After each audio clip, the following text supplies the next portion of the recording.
Hello students, today we start data models. तो जो पिछली क्लास में जो अपना हुआ था, जिसमें मैंने रिलेशनशिप के बारे में बताया था, जिसमें मैंने वन टू मैनी और मैनी टू मैनी रिलेशनशिप के बारे में एक्सप्लेन किया था। तो आज की इस वीडियो में मैं वन टू मैनी और मैनी टू वन की जो रिलेशनशिप है, उनके बेसिस पे जो आपके जो डेटा मॉडल्स जो बने हुए हैं उनके बारे में मैं एक्सप्लेन कर रहा हूं। तो आप कंटिन्यू देखिए।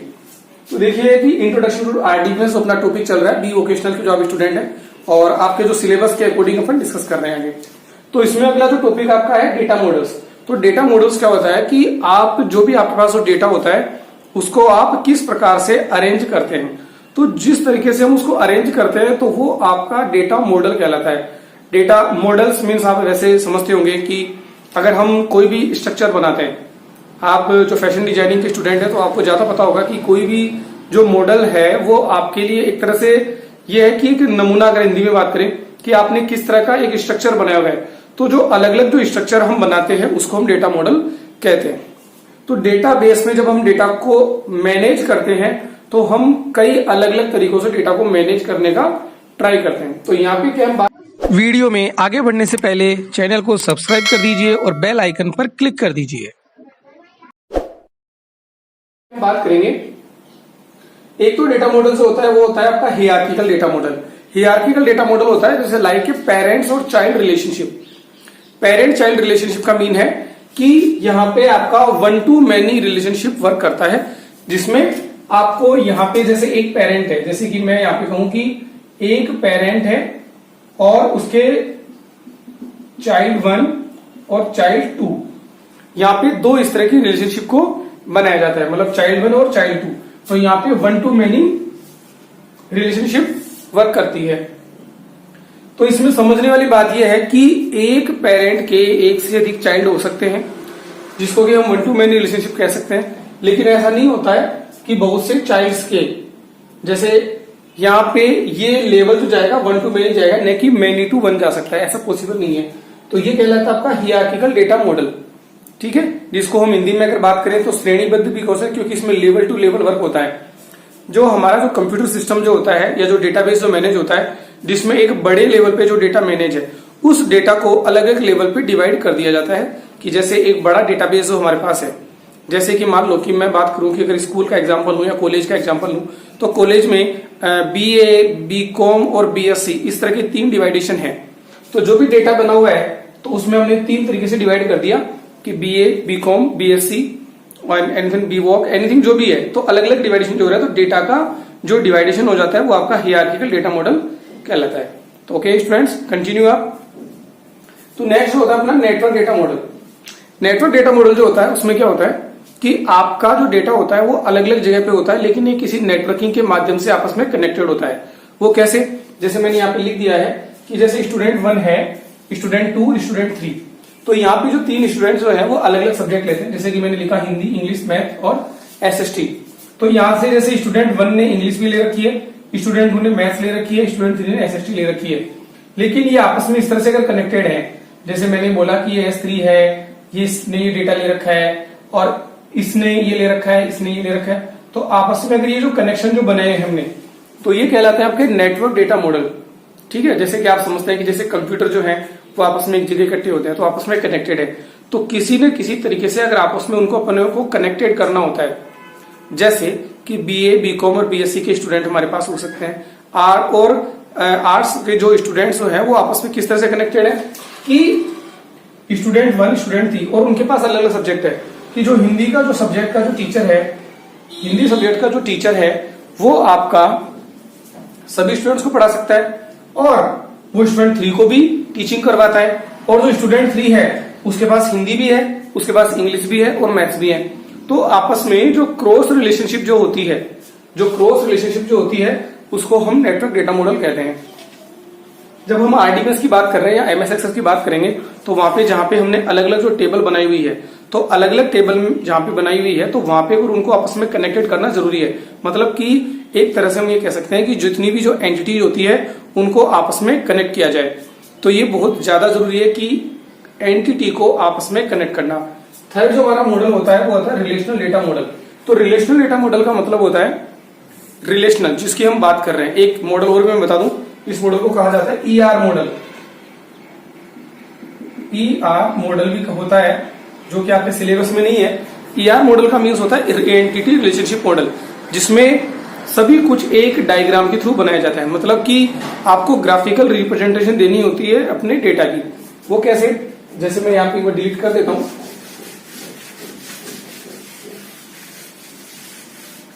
यहाँ पे क्या होता है कि जो भी डायग्राम होता है, जैसे कि एंटिटी जो होती है उसको इस तरह से शो किया जाता है, जो रिलेशनशिप होती है उसको डायमंड शेप में किया जाता है, जो भी इसके एट्रीब्यूट्स होते हैं उसको इस तरह से शो किया जाता है। जैसे कि मैं यहाँ पे लिख देता हूं कि जैसे ये स्टूडेंट है जो कि टीच करता है या स्टडी करता है और टीचर उसको स्टडी करवाता है। तो जो इनके एट्रीब्यूट्स जो बनेंगे, जैसे कि स्टूडेंट है तो स्टूडेंट की जो कैरेक्टरिस्टिक्स होगी, जो कि मैं लिख सकता हूं कि स्टूडेंट का जैसे कि रोल नंबर है, उसका एस नेम स्टूडेंट का नेम है, उसकी डेट ऑफ बर्थ है, तो ये सब उसके एट्रीब्यूट्स हो गए। और यहां पे जो टीचर है तो टीचर का जो आईडी है, टीचर आईडी है, या उसका जो सब्जेक्ट है और उसका एड्रेस है, या जो स्पेशलाइजेशन जो भी है, तो ये सब उसकी कैरेक्टरिस्टिक्स जो होंगी उसको हम एट्रीब्यूट्स होते हैं उसकी, तो इसे बोला जाता है ER model, entity relationship model. और फोर्थ नंबर पे जो हमारा आता है वो होता है entity relationship model. Entity relationship model, तो ये हमारा थर्ड टाइप का हो गया ER मॉडल, जिसको शॉर्ट में हम ER मॉडल कहते हैं। तो स्टूडेंट समझ गए होंगे आप ER मॉडल। तो ये हमारे 3 प्रकार के तो ये मॉडल हो गए जिसमें हमने ER मॉडल के बारे में हमने जाना। तो इसके बाद में जो लास्ट आता है वो आता है आपका रिलेशनल डेटा मॉडल। तो रिलेशनल डेटा मॉडल में क्या है वो भी मैं आपको बता देता हूं।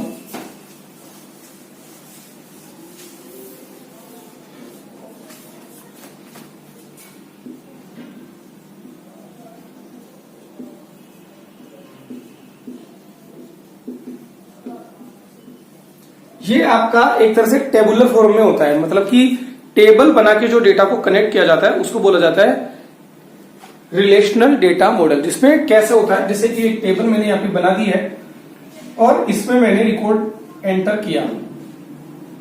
तो यहाँ पे मान लो कि मैंने एक टेबल बनाई कि जैसे स्टूडेंट एक टेबल है, और यहाँ पे मैंने एक टेबल बनाई है यहाँ पे, जिसको मैं कह रहा हूं कि मार्क्स नाम से एक टेबल मैंने यहाँ पे बना दी है, जिसका टेबल का नाम मैंने रखा है मार्क्स। यहाँ पे जो पहला कॉलम होता है, तो स्टूडेंट्स बिल्कुल ध्यान से समझ लें, जो पहला कॉलम जो होता है जिसको कि मैं प्राइमरी की कहता हूं। तो प्राइमरी की के बारे में मैंने पहले भी बताया था। यहाँ पे ये तो होती है आपकी रो और ये कहलाते हैं आपके कॉलम। तो किसी भी टेबल में जो रो और कॉलम से जो मिलकर बनता है उसे क्या कहा जाता है? टेबल कहा जाता है। तो ये तो रो हो गई और ये आपके कॉलम हो गए। ये आपकी टेबल है जिसमें ये आपकी रो है और ये आपके कॉलम्स हैं। ठीक है, ये टेबल है हमारे पास स्टूडेंट और मार्क्स के नाम से। जब हम केवल कोई एक वैल्यू लिखते हैं, जैसे कि मान लो मैंने रोल नंबर लिख दिया 101, तो ये हमारे लिए एक डेटा है जब तक कि हम इसको आगे कंटिन्यू यूज में नहीं लेते हैं। रोल नंबर हो गया, इसके बाद में हमने यहां ले लिया है नेम और यहां पे मैंने ले दिया है उसकी एज, या मैं लिख देता हूं यहां पे क्लास, मैंने ले दी उसकी क्लास। तो ये आपके रोल नंबर है, मैंने यहां पे नाम लिखा राम, इसकी क्लास है 12th क्लास। रोल नंबर 102 मैंने यहां लिखा रुचि, और ये इसकी क्लास 11th मैंने लिखा 103, यहां पे मैंने लिख दिया विपिन, यहां पे लिख दिया क्लास 12। तो यहां पे जो मैं बना रहा हूं ये सब कहलाता है आपका एक रिकॉर्ड। जो एक वैल्यू जो होती है, ये जो एक वैल्यू है इसको बोला जाता है टपल, TUPLES, टपल्स, इसको बोला जाता है टपल्स। तो ये हो गया आपका टपल्स, रोल नंबर, नेम और क्लास। और यहां पे जो रिकॉर्ड में डाल रहा हूं, जैसे कि कॉलम है, जैसे कि मैं यहां लिख देता हूं, ये भी क्लास की बात कर रहा हूं। यहां पे इसके जो सब्जेक्ट है, सब 1, सब्जेक्ट 2, और यहां पे टोटल, यहां पे सब्जेक्ट 1 और सब्जेक्ट 2 के जो मार्क्स आ जाएंगे, और यहां पे क्लास 11th है या क्लास 12th है, तो इस तरह से। कुछ भी तिकोड़ा बना सकते हो। तो ये हो गया आपकी टेबल जो हो, तो इसको बोला जाता है रिलेशनशिप मॉडल। तो हम जो बात कर रहे थे कि जो पहला कॉलम होता है वो आपका प्राइमरी की होता है। तो प्राइमरी की का माने होता है कि ऐसा कॉलम जो कि एक तरह से यूनिक हो। तो यहाँ पे 101 जो 101 जो पहली बार आया है, ये दूसरी बार आपका 101 रिपीट नहीं हो सकता, क्योंकि प्राइमरी की कॉलम की जो सबसे इंपॉर्टेंट जो कैरेक्टरिस्टिक्स है वो यही है कि कोई भी कॉलम रिपीट नहीं होगा। तो यहाँ पे हम रिपीट नहीं कर सकते। जब हम एमएस एक्सेस के बारे में इसके में आगे स्टडी करेंगे तो वहां पे कोई भी जो वैल्यू है वो आपकी रिपीट नहीं होनी चाहिए। तो ये तो हो गया आपका प्राइमरी की कॉलम, और ये आपके सेकेंडरी कॉलम कहलाते हैं, जो बाकी के जैसे नेम है या क्लास है। अब आगे बात करेंगे फॉरेन की क्या होती है। ये एक तरह से रूल्स होता है, इससे बोला जाता है इंटीग्रिटी रूल, कि आप कोई भी कॉलम की जो एक कॉलम की वैल्यू को रिपीट नहीं कर सकते। यहाँ पे जो एक कॉलम जो आपस में दूसरे कॉलम से कनेक्टेड होता है, तो जैसे ये कॉलम इस कॉलम से यहां से कनेक्ट हुआ है क्योंकि क्लास है, यहाँ पे भी क्लास है, तो इसको बोला जाता है रेफरेंस की या फॉरेन की, FOREIGN फॉरेन की। जैसे अगर हम इंडिया में रहते हैं तो हम यहाँ के लिए तो लोकल है और बाहर के लिए हम फॉरेनर्स कहलाएंगे। तो यहाँ पे इस कॉलम के लिए कोई इसका महत्व नहीं है, कोई इंपोर्टेंस नहीं है, लेकिन सेकेंडरी जो कॉलम होगा वहां पे इसकी इंपोर्टेंस है। तो यहाँ के लिए क्या कहलाएगी, आपके लिए फॉरेन की कहलाती है। तो ये आपका एक इंटीग्रिटी का रूल बनता है। तो फ्रेंड्स समझ गए होंगे, ये आपका पर्टिकुलर एक रिकॉर्ड कहलाता है। ये पूरी जब ऐसे तैयार होता है इस तरह से, तो ये पूरी आपके लिए एक टेबल कहलाती है। मतलब इसकी डेफिनेशन है कि table is a collection of the rows and column. Rows and column मिलकर टेबल बनाते हैं, और जहां पे एक दूसरे से रिलेटेड, जब एक दूसरे से जो रिलेशन जो बना हुआ है, जैसे कि राम का रोल नंबर 101 है और उसकी क्लास 12th है, या उसकी डेट ऑफ बर्थ एनीथिंग जो भी है, तो ये आपस में जो रिलेट कर रहा है, जो रिलेशनशिप जो बनी हुई है, इसको हम क्या कहते हैं, एक रिकॉर्ड कहते हैं। ये पूरा एक कंप्लीटली एक रिकॉर्ड हो गया। और जो बहुत से रिकॉर्ड्स, मतलब कि एक तरह से हमने यहाँ पे collection of records called table, मतलब टेबल एक कलेक्शन है। फिर बात आई कि टेबल हो गया, तो फिर DBMS क्या है, डेटाबेस क्या है, कि जब इस तरह की बहुत सारी टेबल हमने क्रिएट कर ली, जैसे कि स्टूडेंट टेबल है, यहाँ पे मार्क्स टेबल है, और यहाँ पे मान लो कि मैं एक टेबल और क्रिएट कर देता हूं जिसमें मैं एक टीचर के नाम से एक और कॉलम हो सकता है, एक टेबल और हो सकती है जो कि पेमेंट से रिलेटेड है, सैलरी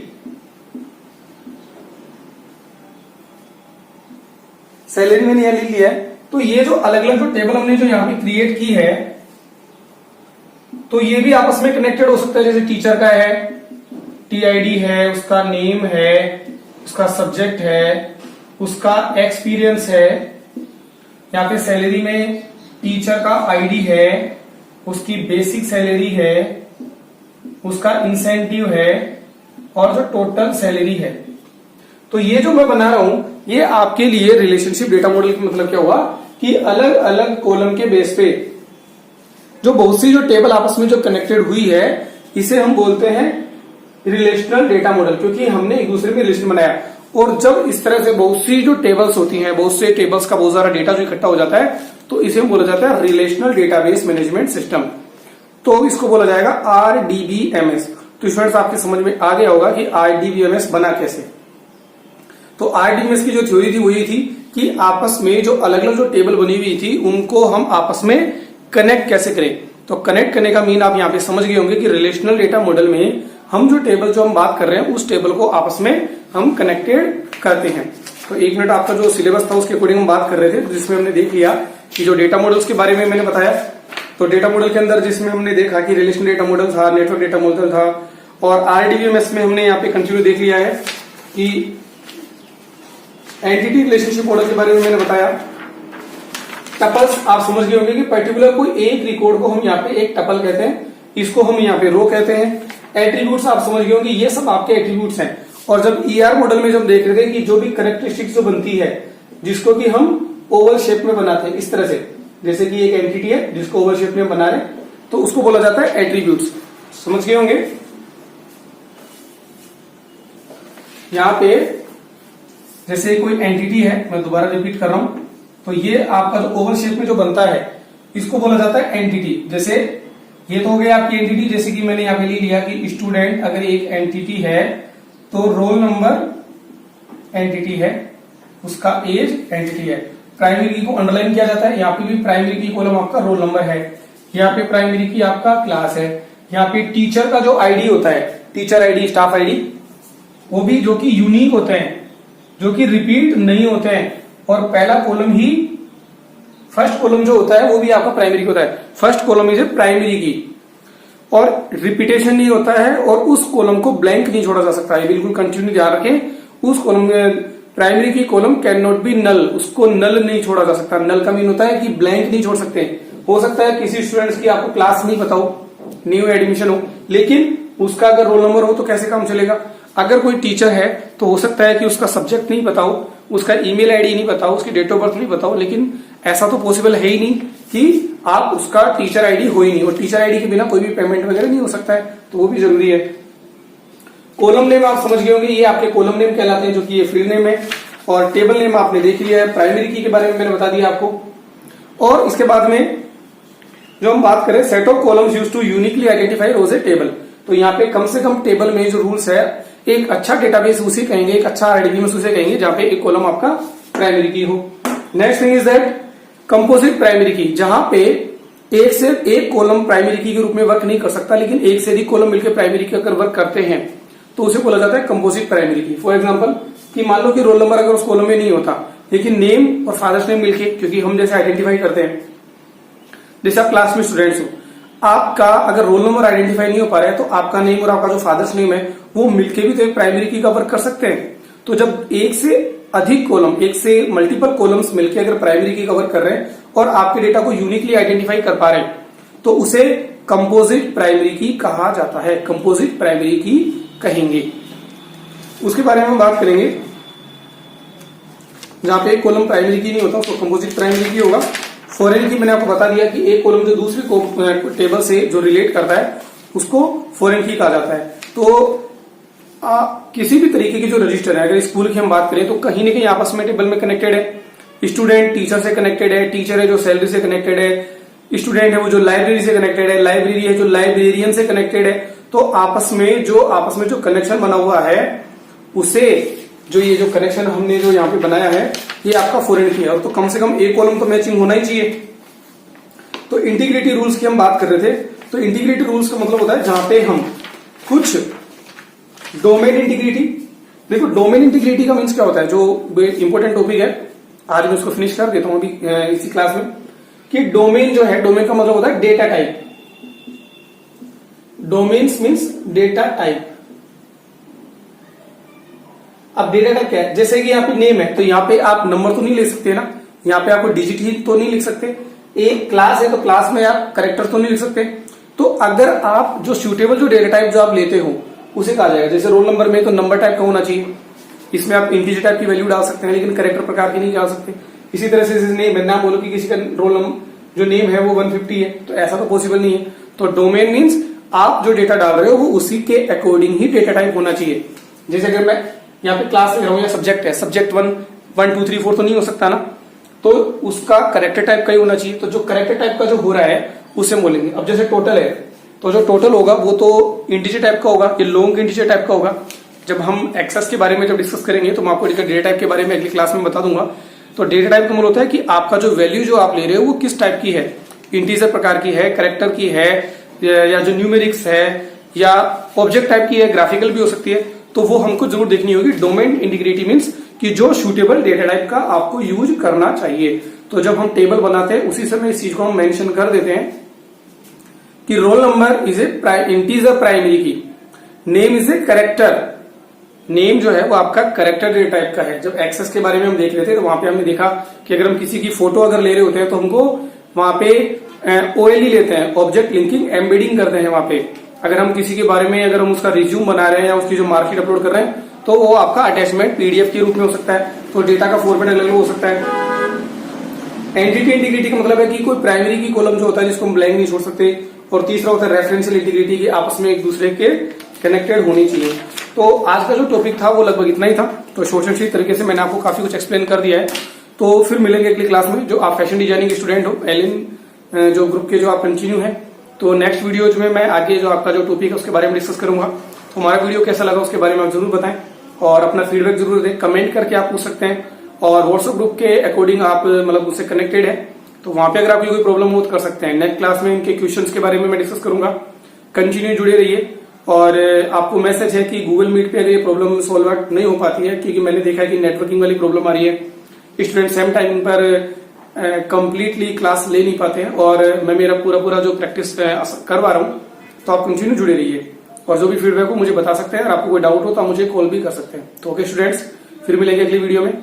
थैंक यू।